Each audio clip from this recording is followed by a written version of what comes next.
Hey guys, this is Dr. Ahmet Ergin. I am an endocrinologist and a diabetes education specialist. Today we are going to talk about coffee.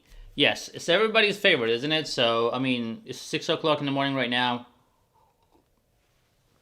I feel like I need some coffee. What if I was diabetic? Now, can I still have this coffee? That's the topic today. We're going to talk about it. Let's get started.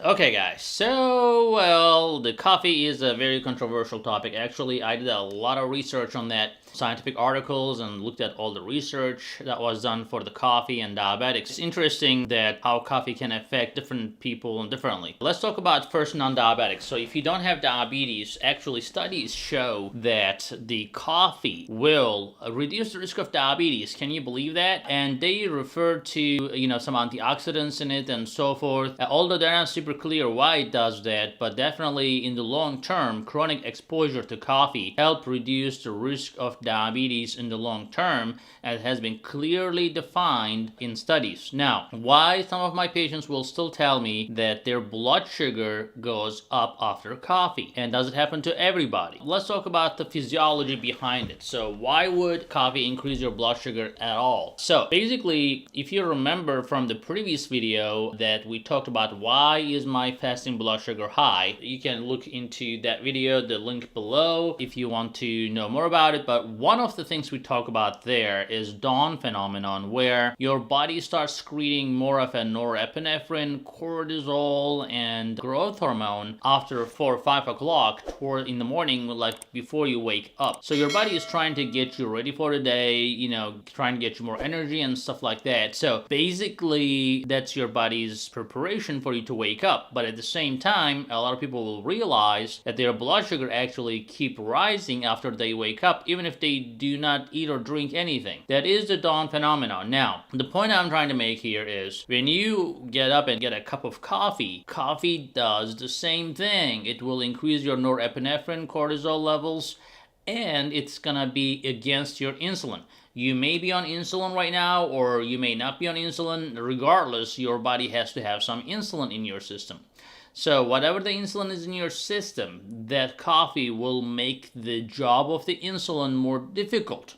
So as a result, your blood sugar may actually spike after coffee. Now, does coffee only do that, or the sugar in the coffee and the creamer is the responsible? Well, as we discussed, the caffeine is the main ingredient. 1 cup of coffee will give you 100 milligrams of caffeine, which is great and okay. Up to 400 milligrams of coffee or caffeine a day is okay. But then, definitely the 100 milligrams of caffeine can be enough to spike your blood sugar due to the hormonal changes.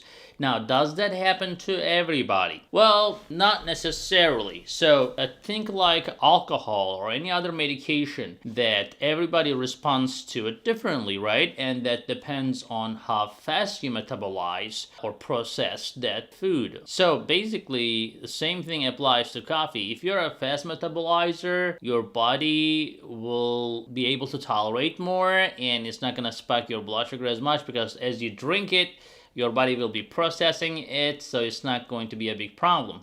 But if you're a slow metabolizer, as you sip on the coffee, it's gonna accumulate and it's gonna create that problem for those people who are complaining that their blood sugar is going up after caffeine. The bottom line is, so if you're one of those people that the blood sugar spikes after coffee, you have to be careful. Now, as we just discussed, the creamer and the sugar definitely affects your blood sugar as well. So definitely never use sugar. If you want sweetener in your coffee, some sweetening in your coffee, use a sweetener. It's okay, not as long as you're not using it excessively, and as long as you're not compensating by eating a cookie with it and so forth.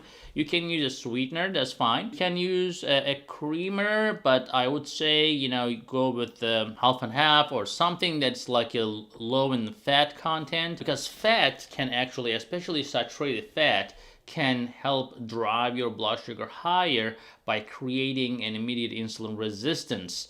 So that is part of the problems. You know, drinking black coffee is an acquired taste, so if you can do that, that's better than having creamer and sugar or sweetener. Sometimes even sweetener, you know, Splenda, for example, you think there's no sugar in it, there is sugar in it. It's not like totally unsweetened, uncarbohydrated. So there are carbohydrates in them, it's just much lower and they're just sweeter, that's all. But if you're putting like 3-4 Splenda in there, you're gonna see the result. Same thing with the creamer, just be easy on that. And then if you're drinking black coffee, you can check it before and after. If your blood sugar spikes after black coffee, that means that you're one of those slow metabolizers. So maybe you may want to have a decaf coffee in the morning, or something like a little bit smaller portion of a coffee, or just do something to counteract the problem. So what is the counteract the problem? If you say, oh, you know what, doc, you know, whatever you say, I'm not giving up on my coffee. Fine, just take a walk in the morning, you know, as you're drinking your coffee. That exercise will help you burn the sugar and will help your insulin. Remember, insulin by itself, if you're leaving your insulin alone to do the job, like if you're just drinking coffee and laying down and watching news, insulin is on its own, it's gonna be helpless. But if you take a walk, or if you are on a medication, that's okay too. Like I have a lot of type 1 patients and I tell them, look, I see your blood sugar, I see on your Dexcom or your Freestyle Libre very clearly, especially, you know, when you wear a continuous monitoring device like that, you know, you can see how blood sugar goes like this, and then I'm like, what are you eating for breakfast? They're like, just coffee.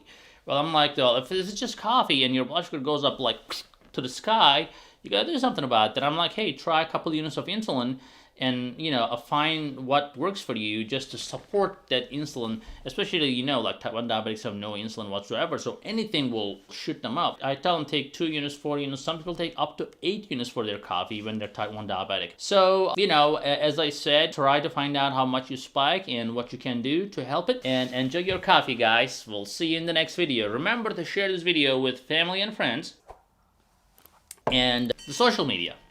All right? Talk to you later.